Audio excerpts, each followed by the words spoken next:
Hello students, Jai Shri Ram, Har Har Mahadev सभी को welcome back to the channel guys. So today we are going to discuss drama of ideas. ठीक है.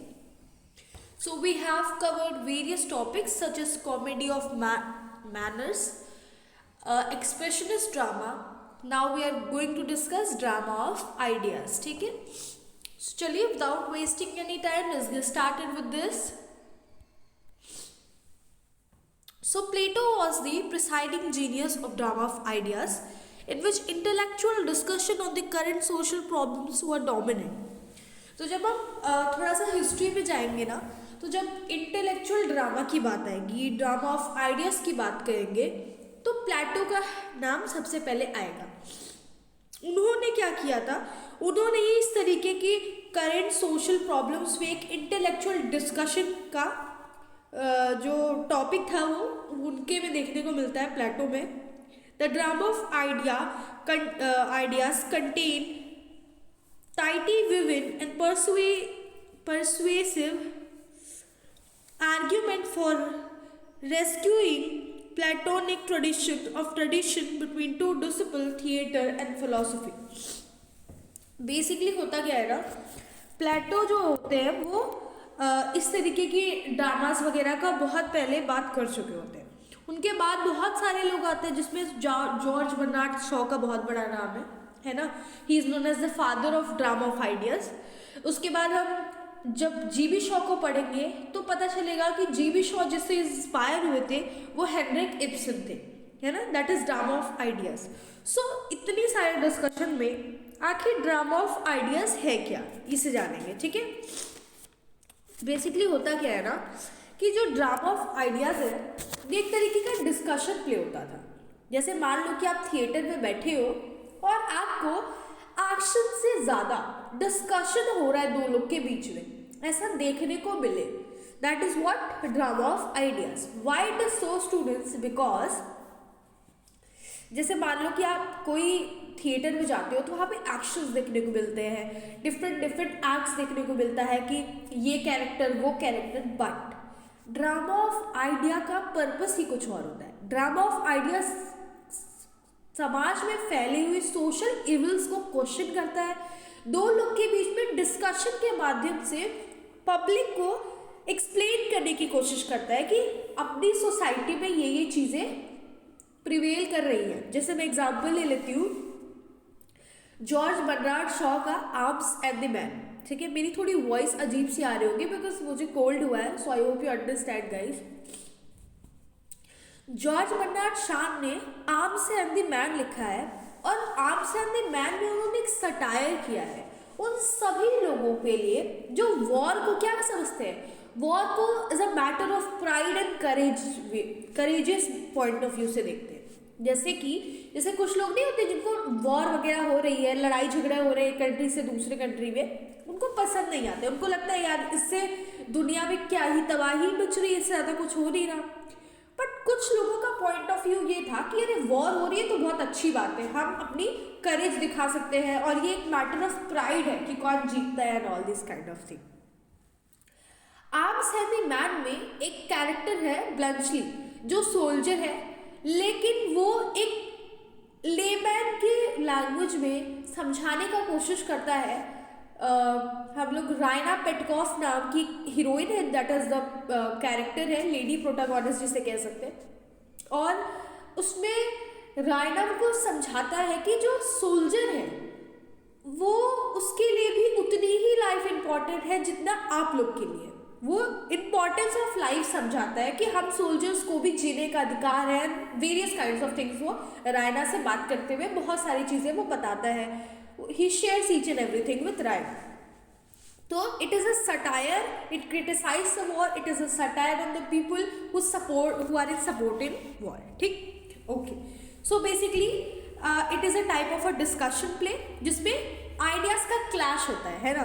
एक जो है वो वॉर के अगेंस्ट है तो दूसरा वॉर के साथ में, they are discussing with each other. और जब आप किसी का डिस्कशन सुनते हो तो आपके दिमाग में क्या क्या आता है पता है. न्यूज़ में आपको अगर डिबेट दिखा रहे हैं, हिंदू मुस्लिम डिबेट, तो आपके दिमाग में क्या चलेगा? अरे नफरत पैदा होगी. ठीक है. Why Hindu Muslim debate? Why any religion versus religion debate, भाई कुछ मत दिखाओ इस तरीके की चीज़ें. Okay fine, if you want to show some social evil, it is good definitely. भाई अगर दुनिया में इविल्स है, सोशल इविल है, तो उसके ऊपर होनी चाहिए एक तरीके से डिस्कशन. पर जैसे कुछ कुछ चीज़ें बिना मैटर की जब चीज़ें होती है ना, तो इससे होता क्या है कि समाज में हार्मनी डिस्टर्ब हो जाती है. ठीक है, उससे क्या होता है, आप सोचने में मजबूर हो जाते हैं, क्वेश्चन पैदा हो जाता है, और धीरे धीरे करके फिर कम्युनल राइट्स में बदल जाता है. That is the reality of India also. ठीक है, तो यहाँ पे इस टाइप का जो ड्रामा ऑफ आइडियाज होता था, जब थिएटर में होता था, इसमें एक्शन बहुत कम होते थे, डिस्कशन बहुत ज़्यादा होता था. कैरेक्टर के ही कारण जो हमारी कहानी होती थी, जो थिएटर होता था, जो ड्रामा होता था, वो आगे की तरफ बढ़ता था. कैसे? मैं अपना पॉइंट ऑफ व्यू रखी, आप अपना पॉइंट ऑफ व्यू रखें, हम डिस्कशन करते करते कहाँ से कहाँ पहुँच जाते हैं. आपने ये चीज़ नोटिस की है? कभी आप अपने दोस्त से बात करते करते एक बार शांत होकर बैठना और सोचना कि मैंने किस टॉपिक से शुरू किया था और ये क्या बातें करने लग गए हम लोग. जब झगड़ा होने लगता है तो ये कहते हैं, अरे यार क्या बातें कर रहे हैं हम लोग कहाँ थे, आप यहाँ कैसे पहुँच गए. That is what I mean to explain is कि राइटर जानबूझ के डिस्कशन दिखाते थे ताकि लोगों के मन में एक सवाल पैदा हो कि हाँ, ये तो दिक्कत है सोसाइटी में, ये तो रियलिटी है सोसाइटी की, और क्वेश्चन मार्क करके आपको एंड में छोड़ दे ताकि आप सोचने पर मजबूर हो जाओ. और एक एम था क्या, लोगों को एजुकेट करना through entertainment. That is the main M of this kind of drama. Drama of ideas problem play से सब लोग कहते हैं दीज आर सो सेम. ठीक है, देखिए drama of ideas problem play से बहुत डिफरेंट है. प्रॉब्लम प्ले सोसाइटी की प्रॉब्लम्स बताती है, जैसे कि unemployment, discrimination, inequality, injustice etcetera etcetera. पर drama of ideas social evil बता रही है जो सोसाइटी में प्रिवेल कर रहा है, ना कि लोगों की समस्या like unemployment. These are some things. Social evil और प्रॉब्लम्स दोनों डिफरेंट है ना स्टूडेंट्स. ठीक है, जिसमें क्या होता है, drama of idea was totally different problem play. In them there is a plot, character. ठीक है, प्लॉट एंड कैरेक्टर होता है जिसमें कैरेक्टर्स को, these characters are not lively, they are thumbnail sketches and they have witty dialogues but action is absent from them. It is a description of drama of ideas जहाँ बता रहे हैं कि dialogues are very witty, ठीक है, but action absent होगा, है ना. They are like the puppets of writer. Writer के puppets है, ठीक है, वो राइटर वो वही दिखाएंगे जो राइटर कहेगा दिखाने को. मैं राइटर हूँ, मुझे पता है कि मेरी आइडियोलॉजी क्या है, मैं शो क्या करना चाहती हूँ सोसाइटी में, वो मैं अपने कैरेक्टर्स के थ्रू दिखाऊंगी. That means the characters are the puppet of writer. ठीक है, ओके. प्लॉट जो होता है वो बिल्ड होता है, इसमें कैरेक्टर्स होते हैं इसमें डेफिनेटली, जो कि एक तरीके से लेंथी डिस्कशन में मौजूद होते हैं, इंगेज होते हैं, जो कहीं ना कहीं क्या है, एक कॉन्ट्रैरी आइडियाज लेकर आते हैं. यानी there is a conflicting ideas. Of course जब हम दो लोग का डिस्कशन इसलिए कराते हैं, जैसे हम ग्रुप डिस्कशन की जब हम बात करते हैं तो सब अपना अपना पॉइंट ऑफ व्यू रखता है. कुछ लोग आपके सपोर्ट में हो सकते हैं, बट देयर इज समवन जो डिसएग्री करेगा इस बात से कि no, I am not in the favour of whatever you are saying. ठीक है, that is drama of ideas.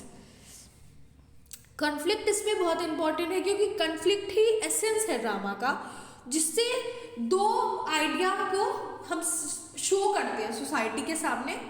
अगर व्हाट इफ सब कह रहे हैं कि नहीं वॉर सही है, तो कैसे हम प्रूफ करेंगे कि वॉर सोसाइटी को हार्म कर रहा है. वॉर सिर्फ डिस्ट्रक्शन पैदा कर रहा है, nothing else. There is no pride in winning the war और losing the war. That means the conflict is the essence of drama. ठीक है, ओके. यस, एग्जाम्पल ले लेते हो. जॉर्ज बर्नार्ड शॉ की बहुत ही famous arms and the man. ठीक है, हेनरी इब्सन की बात हम करेंगे ना, तो उनसे ही जॉर्ज बर्नार्ड शॉ इंस्पायर हुए थे. तो उनकी एक डॉल्स हाउस है. डॉल्स हाउस में बेसिकली ना उन्होंने ये दिखाया है कि जो प्रोटागोनिस्ट फीमेल होती है ना, वो अपनी फैमिली को छोड़ के चली जाती है टू फाइंड हरसेल्फ. ये कहीं ना कहीं बहुत ही सोचने समझने वाला है, क्योंकि एंड में जाके वो छोड़ के चली जाती है और पूरे ऑडियंस ऐसा शॉक हो जाती है. उसके बाद वो क्वेश्चन अराइज करता है फेमस को लेकर है ये द डॉल्स हाउस, ओके, जो एक क्वेश्चन पैदा करता है in front of every audience, जो एट लास्ट में एक ओपन एंडेड क्वेश्चन नहीं होता है, छोड़ जाता है आपके लिए, जिसमें इमोशंस नहीं होते हैं, एक्शंस नहीं होते हैं, फ्लैट कैरेक्टर्स होते हैं। फ्लैट कैरेक्टर यानी कि through out the story they will remain the same. What if कि मैं अच्छी हूँ शुरू में तो मैं अच्छी एट द एंड भी रहूंगी।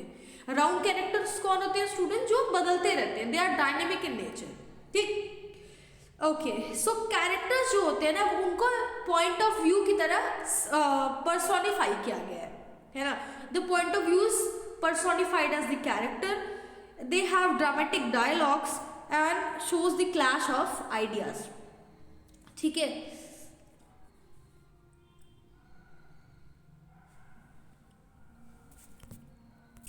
और भी बहुत सारे एग्जाम्पल्स हैं जीबी शॉ के, जैसे कि Arms and the Man, getting married, etcetera etcetera, Man and Superman. These are some kinds of examples of drama of ideas, ठीक है।